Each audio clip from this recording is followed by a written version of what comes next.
This is Democracy Watch. Mark, a few weeks back, we saw that Republicans had trained their attention on ActBlue, which is Democrats' grassroots fundraising platform. And obviously, their goal here was to basically starve Democrats of grassroots funding.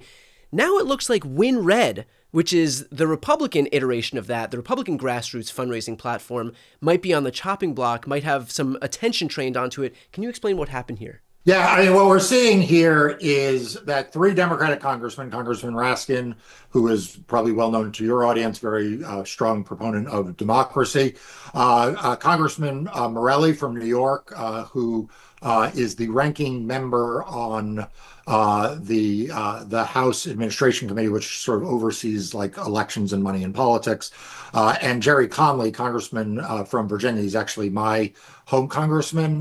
He recently announced he's retiring due to cancer.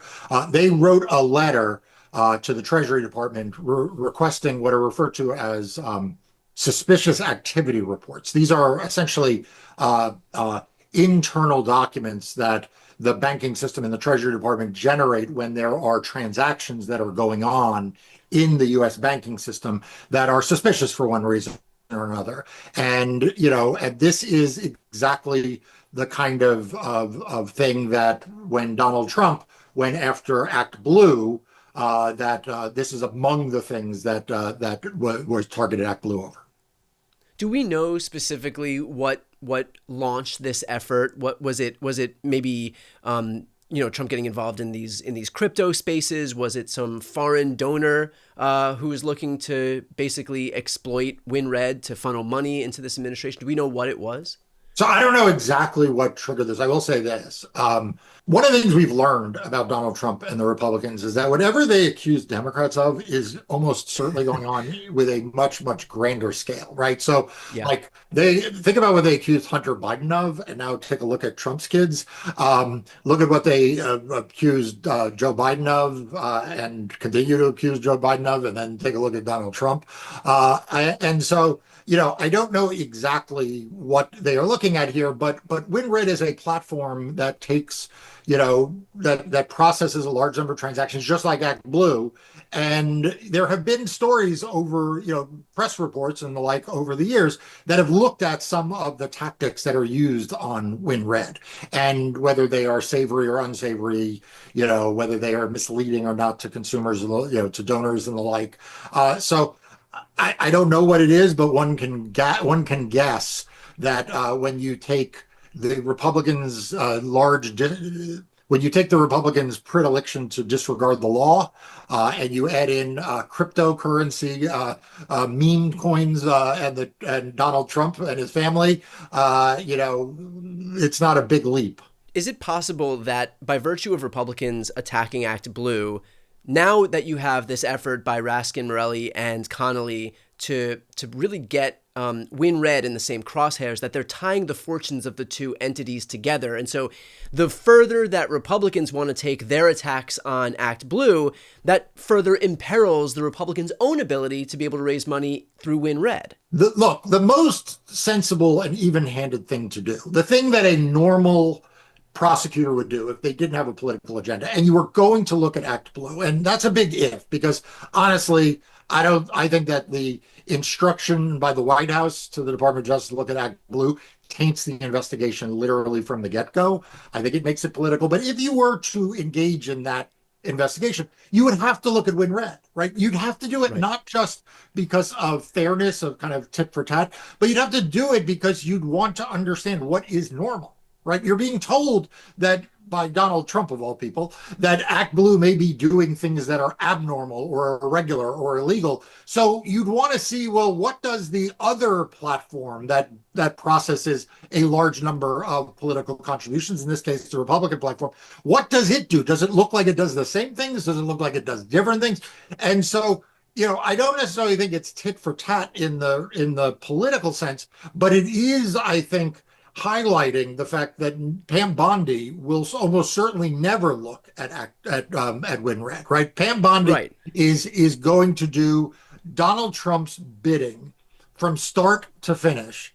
And that means weaponizing against Democrats. I mean, in probably the most ironic self-own of the week was Donald Trump making Ed Martin the head of the weaponization of government task force, because of course he's perfect to weaponize government against the Right. Democrats, which is what Donald Trump really wants. Well, you and I both know that even if Pam Bondi looks at ActBlue, she's not going to predicate any of her decisions on some fair investigation of ActBlue and WinRed. I mean, WinRed could quite literally do the exact thing that ActBlue is accused of doing, and she just won't look at it. And so what happens in the event where the person whose job it is to uphold the law, which is Pam Bondi, to enforce the law, which is Pam Bondi and the DOJ, when they just decide not to do that, if it's any institution or person or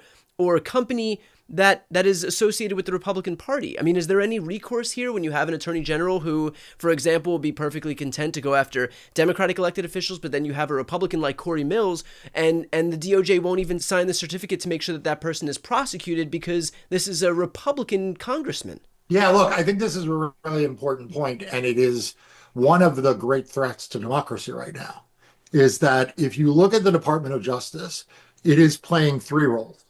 Number one, it is defending whatever it is Donald Trump does, no matter how illegal it is. It is not there to Right. counsel him and tell him not to do things. It's not there to give him guidance about what he can't do. It is simply there to defend the indefensible. Whatever Donald Trump does, Right. it'll defend. The second thing it is there to do is to bestow favors to Donald Trump's friends. Right now, that could be pardons for January 6ers. It could be not prosecuting or refusing to open criminal investigations into Republican congressmen. But it is essentially a favor bestowing exercise. It is a way that Donald Trump can curry favor with, or, in the cases of some, maybe even, hold over their head, the criminal justice system. Look at Mayor Adams. Look at what he did with dropping the prosecution there. And then the third is the one you focus on, which is that he can use it to punish his enemies. And so he can use the Department of Justice to not engage in fair-minded investigations, but rather to engage in investigations that are aimed to punish his political opponents. And those are really three different things. And sometimes I feel like those get conflated, particularly the second and the third, but it is quite different to say we're not going to go after our friends than it is to say we're going to go after our enemies. But when you combine the two together, that's where you get this really, really, really combustible mix for democracy, where one side is allowed to violate the law with impunity, and the other side can't do anything that is viewed to be within the lines. So you just create this wild asymmetry, not where they're both breaking the law, but one's getting away with it, not where they're both following the law and neither is getting prosecuted, but literally where one can do anything and get away with it, and the other is going to be investigated no matter what they do.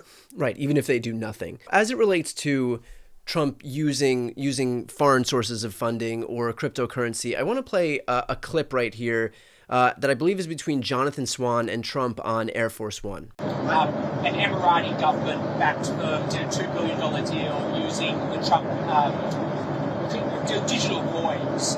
How did that deal come about? I don't know anything about it. I really don't know anything about it, but I'm a big crypto fan, I will tell you. I've been that from the beginning, right from the campaign. I'm a believer in crypto, and if we're not going to do it, China's going to do it. It's the way I look at it. It's like AI.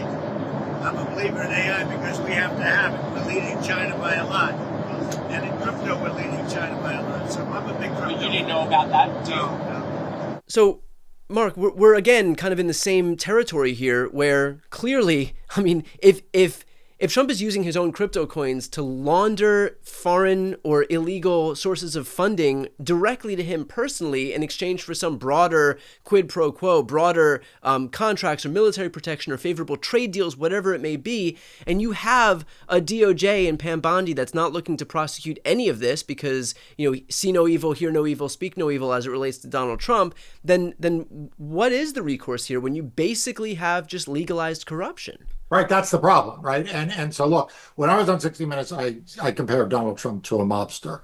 And time and time again, I always come back to the comparison to, I think it was Vinny the Chin, who in his later years would shuffle around the streets of Lower Manhattan wearing a bathrobe and slippers, muttering to himself. And the impression he was trying to give everyone was that had gone senile and suffered from dementia. The government's view was that that was all an act. And that he was, in fact, a very powerful crime boss. And when I see clips like the one you just said, I'm trying to figure out which it is. Like, is he just an exaggerated version of what Republicans keep accusing Joe Biden of having been? Like, is he just like a senile old man who doesn't know what's going on? Or is he the crime boss shuffling around the streets in his bathrobe, pretending that he doesn't know what's going on, while, in fact, he really knows that he's operating a crime family? Either way, it's not good. And either way, by the way, the legacy media is doing a absolutely horrific job. I mean, the fact that as you and I are recording this, the legacy media believes the great scandal is not the crypto. I know what you're going to say. It's not Donald Trump taking a $400 million airplane in violation of the Constitution. It's none of that. It's that Democrats did not renounce Joe Biden fast enough, and that we are apparently now not willing to renounce him publicly enough. I mean, it is absolutely an outrage what the legacy media has become around this stuff. You're completely right. We are at a moment right now where we are in the biggest corruption scheme in the history of the United States, and it may very well be the Western Hemisphere right now, where Trump is just has a meme coin that he's just allowed to legally just launder foreign sources of money by the millions or billions. He was handed a jet worth $400 million from Qatar that he's decided is going to be Air Force One before going to him personally. And all we're talking about right now from the legacy media, these folks who have the glossy veneer of democracy dies in darkness, is the fact that the guy who lost the last election, who lost back in November 6 months ago, is that we didn't talk, that we haven't had enough conversations about how he was in the throes of cognitive decline, while this guy is running roughshod over our democracy, ignoring blatant tenets of the Constitution, including the emoluments clause. And we can't talk about that because we have to go back to the both sidesism as it relates to Joe Biden. If you needed any clear indication of why independent media is so important in this moment, why Democracy Docket, which is the news outlet you founded, Marc, to focus on everything voting elections, why that's so important in this moment, and your YouTube channel that you started, also called Democracy Docket, where you have a voice on your own platform to be able to reach people directly, as opposed to needing all of these legacy media outlets to be the gatekeeper in terms of who gets to say what to who. Look, nothing underscores the need for all of those things more. So highly recommend for everybody who's watching right now, if you want to elevate voices like Marc's, who is actually speaking about the issues that matter, as opposed to these legacy media outlets that are just focused yet again on both sidesism and Joe Biden, while Donald Trump engages in blatant corruption, please make sure to subscribe to that channel. I'll put the link right here on the screen and also in the post description of this video. I'm Brian Tyler Cohen. I'm Marc Elias. This is Democracy Watch.